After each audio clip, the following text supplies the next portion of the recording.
to take the show on the road. Charlie, where'd you go? Well, Greektown. Wanted to find out what people think about the media, and I tell you, a lot of various comments. Here's what they said. Do you think sometimes the media goes too far to get a story? Definitely. Sometimes, yeah. No, never.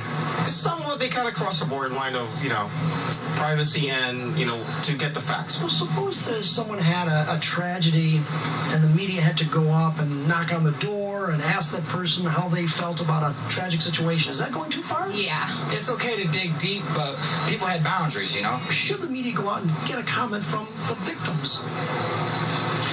There's always three sides of the story, right? It's too much for the kids nowadays. Why, when, where, how? The truth comes out. That's 4. One time I saw a war happening, and there was shooting, and there was a guy in the middle of like a war zone shooting and talking to the camera at the same time. Look at the Kardashians. Everybody wants to hear about the Kardashians. Sometimes they go a little too far on them, too. You want to know how they're feeling, don't you? Some things need to be private. It's their job to report certain things, but sometimes they go a little too far. Some people say the cops go a little too far. Yeah, I've heard that, too. Just lost someone. How do you feel? Oh, well, what do you think I'm feeling? Not good. You'll get another story. There's plenty of stories out there, especially in Detroit, so leave them alone. Leave them alone. Does the media cross the line too much sometimes? I love you guys, but yes, I do. I love Fox too, so I do. I'm sorry, Charlie. I'm sorry, but I love you.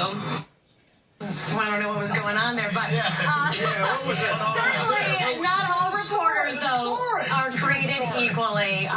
Mike, should we back off a little bit, or are we just doing our job? No, I think if you were to go back 20 or 30 years ago, I think a lot of the media at that time, there was a lot of sensationalism. It was just a broad spectrum of all that. And I think through the last 2 to 3 decades, I think that's toned down quite a bit. I think reporters are more responsible, are more aware of victims' feelings, and the police department trying to do their best to help the community.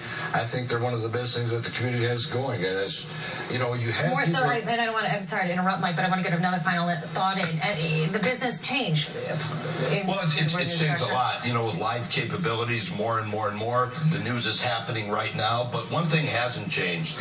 It's the whole eyewitness news. That's where we are, action news. Right. People want to hear from the victims. The reporter did nothing wrong. The city, someone needs to get that old man out of the house tomorrow. All right. People want to tell stories about how people live, not how they died alone. And the media should leave that 88-year-old man alone. All right, Sam. We made that very clear. We thank you all for your insight and opinions. This is far from over, this debate. Thank you, though, everyone, for watching. That is it for this edition of Let It Rip. The Let It Rip discussion continues online. Sound off on Facebook, Twitter, or myfoxdetroit.com.